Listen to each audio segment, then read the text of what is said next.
और हम आपको बता दें, राजस्थान में कोरोना का ग्राफ जो है वो बढ़ रहा है। 24 घंटे में 8,125 नए मामले सामने आए हैं। एक दिन में 21 मरीजों ने जान गंवाई है। जयपुर में सबसे ज्यादा 2300 नए केस सामने आए हैं। उधर जयपुर जोधपुर में 5-5 लोगों की कोरोना से मौत भी हो गई है। तो राजस्थान में कोरोना के मामले कम होने का नाम ले नहीं रहे हैं। हालांकि ज्यादातर जगहों पर हमने देखा कि पीक जो है कोरोना का वो आकर के निकल रहा है, मामले जो हैं वो कम हो रहे हैं, किस तरीके से संख्या घट रही है। लेकिन दूसरी तरफ राजस्थान की अगर बात करें तो 8,125 नए मामले 24 घंटे में आ गए। 21 मरीजों ने एक दिन में जान गंवा दी।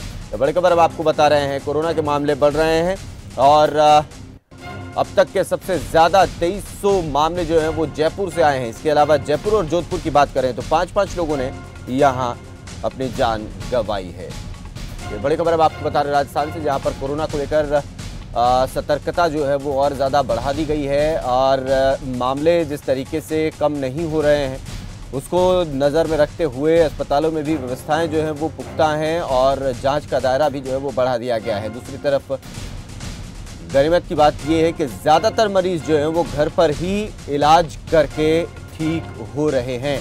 लेकिन दूसरी तरफ 5-5 लोगों की मौत भी जयपुर और जोधपुर से हुई है, ये भी जानकारी सामने आ रही है।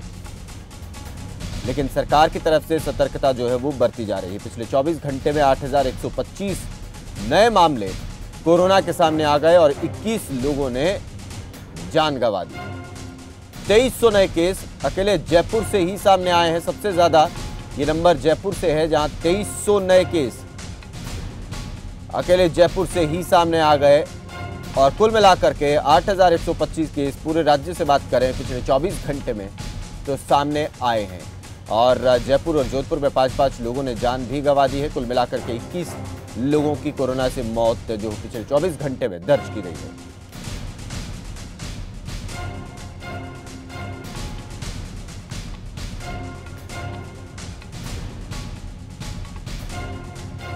चलिए, हमारे संवाददाता इस पर जुड़ गए हैं और ज्यादा जानकारी दे रहे हैं। जयपुर से हरिनाम सिंह हैं हमारे साथ। हरिनाम, आपसे जानना चाहेंगे किस तरीके से अब कोरोना के मामले जो बढ़ रहे हैं, सरकार की तरफ से, स्वास्थ्य विभाग की तरफ से क्या तैयारियां की जा रही?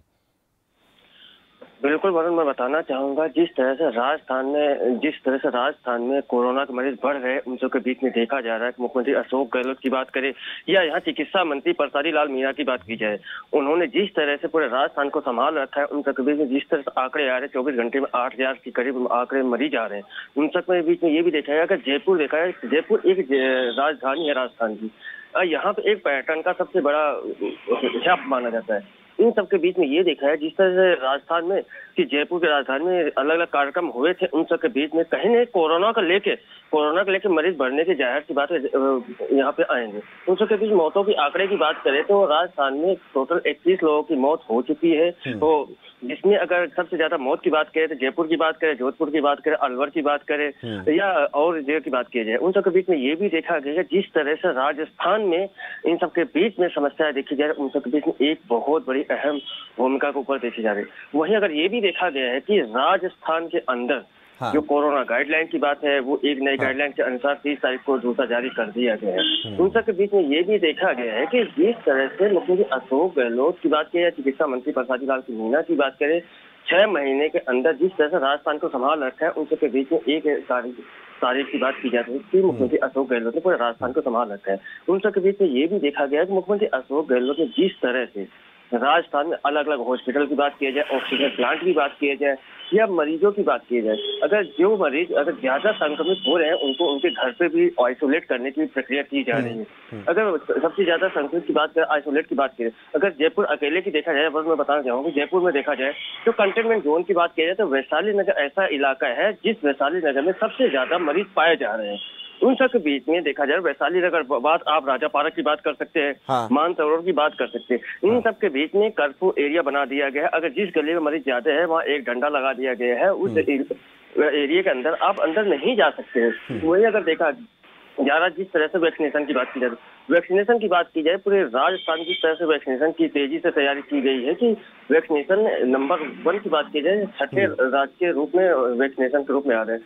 वही गाइडलाइन की बात की जा रही है। गाइडलाइन जैसे कल एक नई गाइडलाइन जारी की गई है जो 31 तारीख से लागू होंगे। ठीक अगर है। बाजारों की बात करें, मैं इस पर गाइडलाइन पर भी और बात करूंगा। इस पर हरिनाम आप बने रहें। समर गुप्ता भी हमारे साथ जुड़े हुए हैं अलवर से। अलवर में स्थिति क्या है उसकी जानकारी ले लेते हैं। समर, आप बताएं कि अलवर में किस तरीके की स्थिति बनी हुई है कोरोना केसेस की। जी, मैं आपको बताना चाहूंगा कि राजस्थान में जिस तरह कोरोना का लगातार कई जगह विस्फोट देखने को मिल रहा है, वहीं अलवर में इस बात की खासी सहूलियत है कि जो कोरोना का ग्राफ था वो लगातार नीचे गिर रहा है। तकरीबन 4640 जांचें हुई पिछले 24 घंटे के दौरान और 408 ही पॉजिटिव केस मिले हैं। साथ ही 31 जनवरी तक जो जिला कलेक्टर अलवर हैं, उन्होंने दिशा निर्देशित किया है कि वैक्सीनेशन का कार्य भी पूरा कर दिया जाना चाहिए। जैसे कि पहली डोज में तकरीबन 1,64,000 डोजें लगनी है और दूसरी डोज 2,28,000 के करीब की डोज है। तो डीएम द्वारा इसमें 5 ब्लॉक स्तर पर अधिकारी नियुक्त कर दिए गए हैं जो पूरे वैक्सीनेशन के कार्य को देखेंगे। ऐसे में अलवर के लिए बेहद राहत की बात है कि लगातार जो ग्राफ बढ़ रहा था वो अब घटने लगा है। ठीक है, बताएं। तो अभी जिस तरीके से गाइडलाइंस की अगर बात कर रहे हैं तो हरिनाम, गाइडलाइंस अब किस तरीके की जारी की गई हैं? क्योंकि पहले 31 तारीख तक की गाइडलाइंस थी जिसमें अलग अलग नियम बनाए गए थे। अब आगे किस तरीके की गाइडलाइन है राजस्थान में और खासतौर पर जयपुर में बात करें हरिनाम?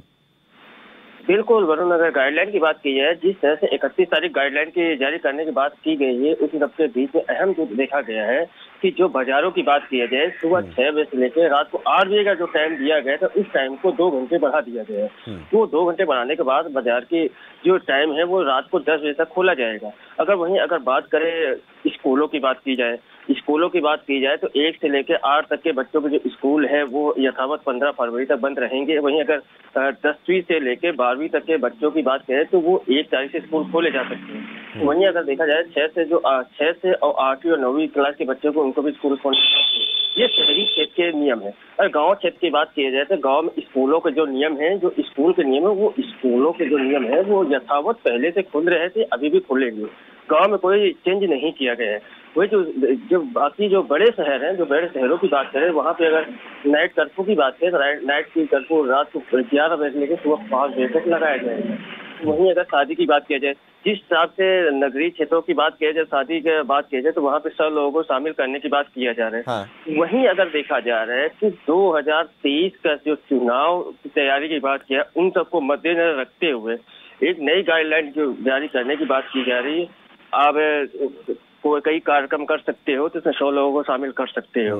अगर आप मरु महोत्सव के मेले की बात किया जाए, ये अलग अलग कई ऐसे राजस्थानी सांस्कृतिक कार्यक्रम किए जाएंगे। हाँ। जो राजस्थानी सांस्कृतिक कार्यक्रम किए जाए, उन सांस्कृतिक कार्यक्रम को बिल्कुल छूट दे दिया गया कि राजस्थान में कोई भी सांस्कृतिक कार्यक्रम है या मरु महोत्सव है या कोई मेला हो रहा है, हाँ। उन सबको पूरी अच्छी तरह छोड़ दिया गया, खाली कर दिया, क्योंकि कि रेवेन्यू पार्ट को देखते हुए इस कार्यक्रम में रोकने की पाबंदी नहीं है। अब पूरे राजस्थान में ठीक है, इसमें बिल्कुल। और इसमें पर्यटन की दृष्टि से भी कई सारी चीजें, जैसे आपने बताया कि बहुत सारे कार्यक्रम हैं जिनको रोका भी जा रहा है, लेकिन आने वाले समय में पर्यटन जो है अल्टीमेटली राजस्थान में एक बड़ा व्यवसाय है। समर, अलवर की अगर बात करें तो क्योंकि अलवर से आगे और बात करें कि पर्यटन की भी दृष्टि से भी लोग काफी आते हैं राजस्थान के अलग अलग हिस्सों में, और गाइडलाइंस की भी बात अगर करी जाए तो यहाँ पर अलवर में किस तरीके से फॉलो किए जा रहे हैं?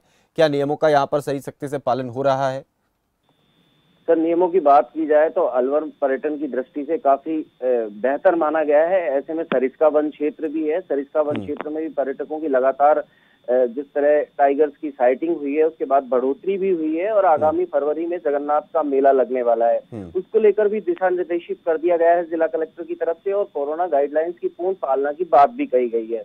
लेकिन ये तो आने वाला वक्त ही बताएगा कि इस तरह के जब मेले लगेंगे और इस तरह की भीड़भाड़ वाले स्तर आएंगे तो उस दौरान किस तरह की कार्रवाई की जाएगी। बाकी खुले तौर पे कहा जाए तो जिस तरह वीकेंड कर्फ्यू जब तक रहा, उस दौरान जिस तरह की नेग्लिजेंसी प्रशासन की भी देखी गई कि सख्ती बरतने में कहीं ना कहीं ढिलाई रही, तो ऐसे में कोरोना का ग्राफ बढ़ने का एक ये भी मेन वजह रही है। लेकिन अब जो हालात हैं और इन हालातों के बाद 31 जनवरी के बाद जिस तरह नई गाइडलाइंस लागू कर दी जाएगी, वीकेंड कर्फ्यू खत्म कर दिया गया है, नाइट कर्फ्यू यथावत जारी रहेगा, ऐसे में प्रशासन का दायित्व रहेगा कि इन हालातों के बीच भी कोरोना की जो बढ़ता हुआ ग्राफ था, जो स्थिर हुआ है, उस पर लगाम लगे और आने वाले समय में इस तरह के कोरोना की मरीजों की संख्या लगातार घटती रहे। जी बताएं सर। बिल्कुल, इसमें एक चीज और आप बताएं समर की बाजारों में फिलहाल किस तरीके की स्थिति देखी जा रही है, क्योंकि मामले बढ़ रहे हैं, इधर से सख्ती भी बढ़ रही है, तो बाजारों में कैसी क्या लोग अभी भी उसी तरीके से जो लोगों की भीड़ है वो अभी भी वैसी ही दिखी जा रही है?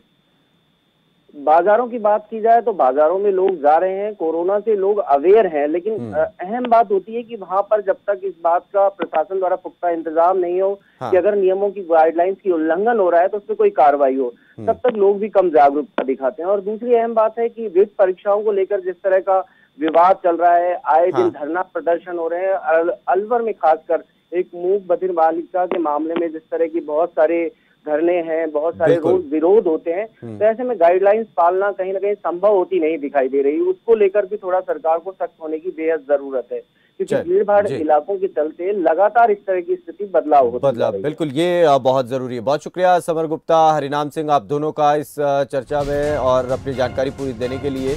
तो एक चीज बेहद महत्वपूर्ण है कि लोगों में जागरूकता तो है, जानकारी है, लेकिन अभी भी लोग एहतियात नहीं बरत रहे हैं। बाजारों में बहुत ज़्यादा भीड़ है, तो दूसरी तरफ राजस्थान में अलग अलग जगहों पर सांस्कृतिक कार्यक्रमों की बात करें या फिर पर्यटन की बात करें तो भीड़ बाजारों में देखी जाती है अमूमन, जिसकी वजह से कोरोना का प्रसार भी उसी स्तर पर हो रहा है।